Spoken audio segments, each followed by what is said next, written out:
Greetings, everyone, and welcome to the May edition of the CDC Experience. I am Sertura Schumann-Smith, your host for today, and I am the Program Manager and Manager of Community Engagement here at the Corporation to Develop Communities. Before we begin the podcast, please make sure you check us out on our website at www.cdcoftampa.org, or you can find everything that you need to know on all social media platforms. Well, today I have two amazing guests with me today, and we're talking about a really cool topic today. We're celebrating and showcasing super moms, and we have two really super amazing moms with us today. I know last week was Mother's Day, but today we're going to focus on these two amazing ladies who are wives, who are moms, and who are just doing amazing things within their own businesses, in their careers, in their home lives. So help me welcome today my first guest, Brianna Lenz, and my second guest, Taija Chapman. So welcome to the show, ladies. Hi, thank you for having me. Thank you so much for being here. So I'm going to let you tell me a little bit about yourselves, but I'm going to let the audience know that Brianna is a new realtor with Allure LPT Realty, and Taija, who I had the pleasure of meeting a few months ago, is a success coach at Farrell Girls Preparatory Academy. But they are so much more, and I'm just really amazed at their stories, their lives, and what they're doing. So I'm going to start with you, Brianna. Brianna started her business as a realtor how long ago, Brianna? I would say 2.5 months ago. 2.5 months ago, and she's 9 months pregnant. Yes. So now that's really, really a super mom. You have a toddler. I do. And what's her name? Her name is Violet. That's Violet, and? This is Lily. Okay, so we have some flower girls going here. Yes, absolutely. So tell me, Bri, what made you decide in your 9th month of pregnancy with a toddler, with a husband, that you wanted to do realty?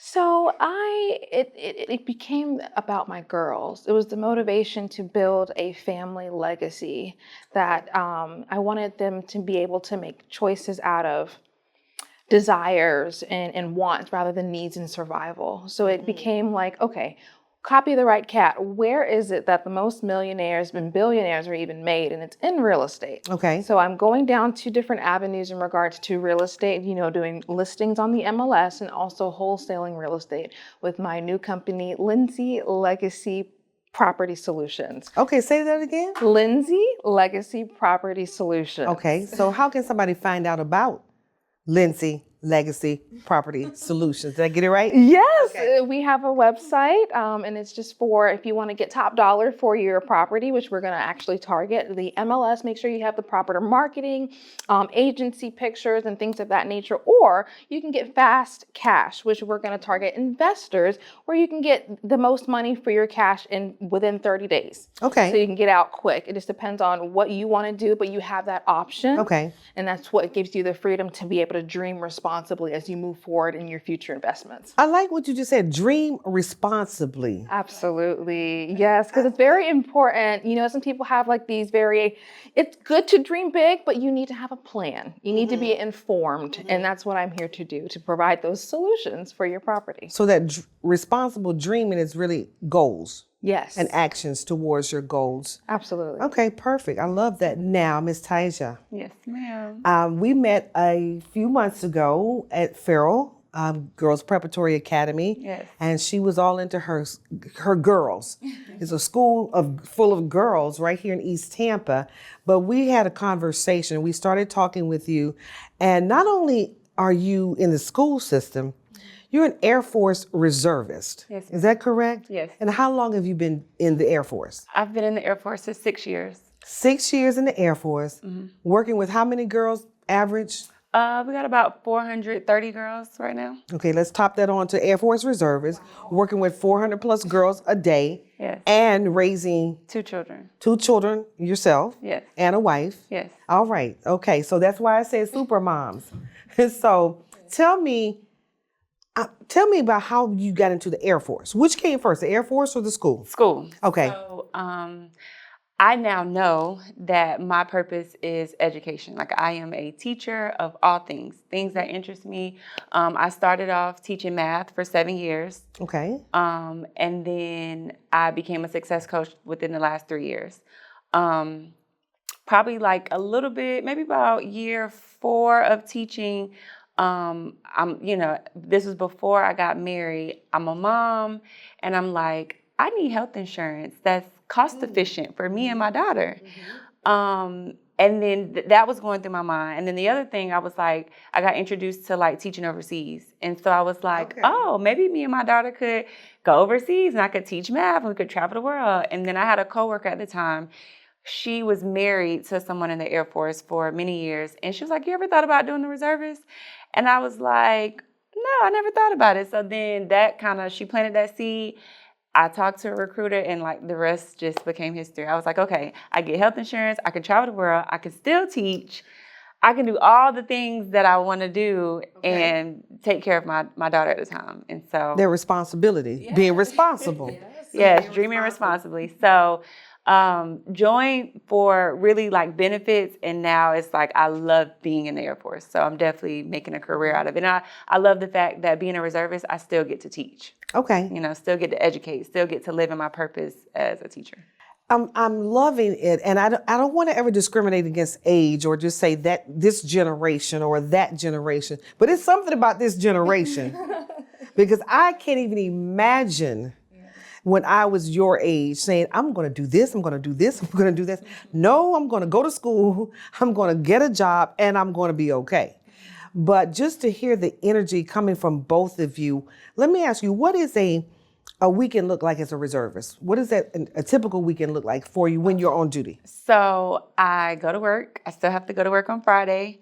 Now, like in the last couple of months, I've decided that I would take half a days on those Fridays because before I was working all day, but then I'm not stationed in Tampa. I'm stationed in Cocoa Beach. So that's a 2.5-hour drive. Wow. And so sometimes working all day, making sure the family good and set for the weekend and getting on the road late at night just wasn't conducive to me being alert when I'm driving and, my safety, right? Okay. So I'm working half days, I'm going home, I'm cooking, I'm making sure, clothes are, just the house is taken care of and set for my husband to be able to take care of the kids. And then I leave out maybe about 7, 8 o'clock, get to Cocoa about 9:30, 10. Okay. I wake up about 5:45, get ready for work. And then I work all day Saturday, all day Sunday. And then I travel back Sunday night to come home and do it all over again. Okay, I'm tired. Yeah, it's a lot. I am tired listening to you. Not tired of. And I do that once a month. Tired listening to this. This is just amazing to me. And going back to you, Bree, that's a lot. Yeah, my goodness. What were your first steps in deciding you've made the decision that you want to be a realtor? That's the business that you want to get into. You want to leave a legacy for not just your daughters and husband, but for future generations. So what was the first step? What was the first thing you did in pursuing that?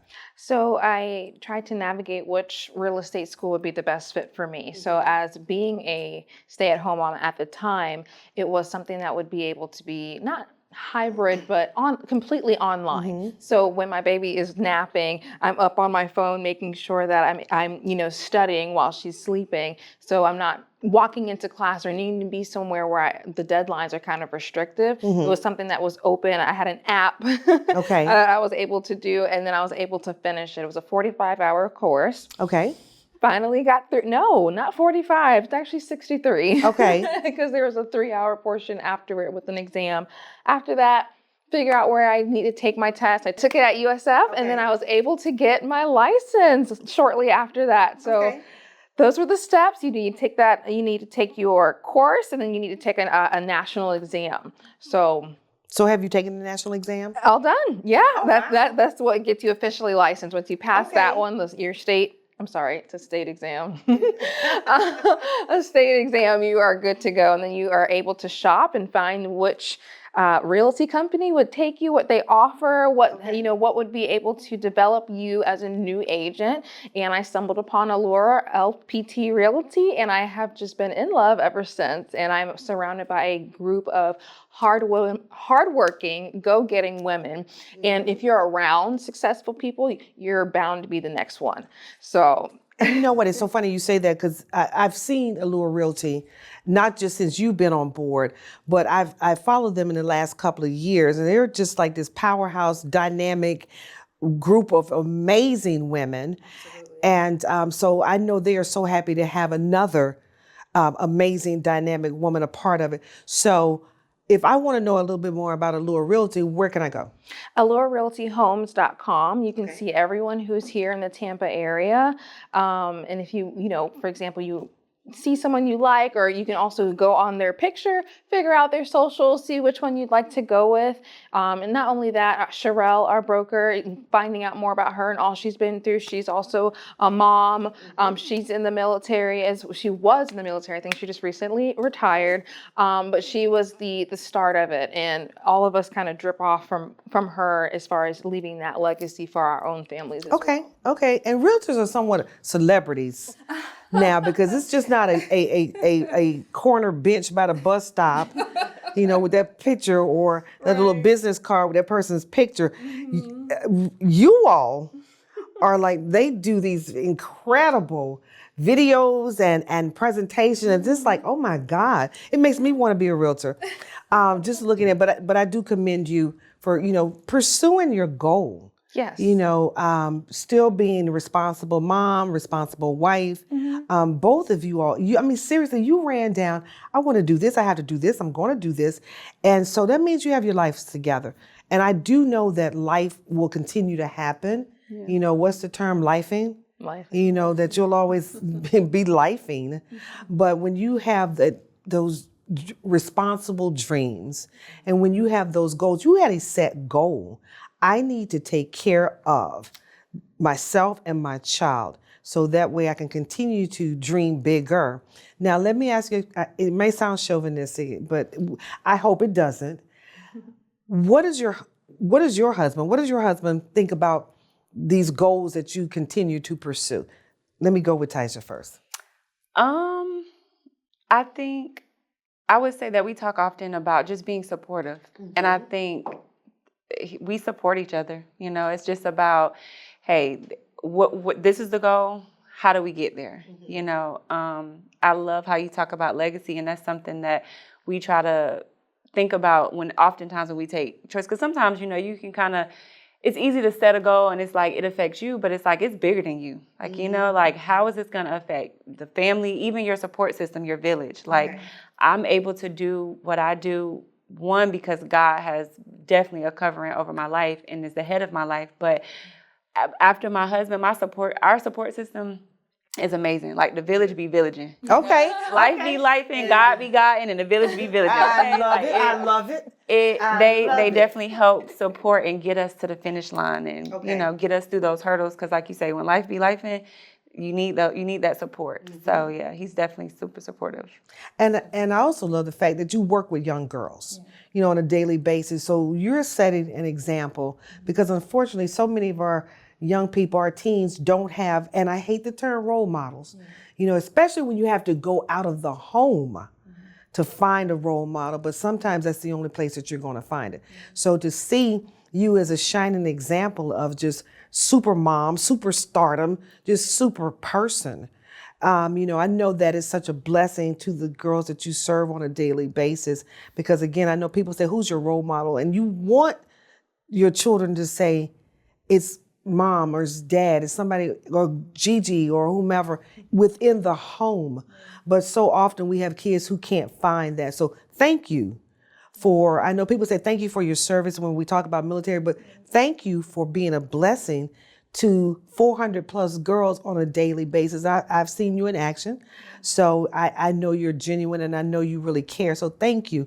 And to you, Bree, thank you for not letting, motherhood, keep you from pursuing your goals, because your goal was to make sure that your flower girls, are in a great place, and, you do have a support system. There's someone there with you, but to be able to instill in your girls that, look what mom did, look what mom can do, so I appreciate you both being here. So one last thing, and I want you to be creative on this.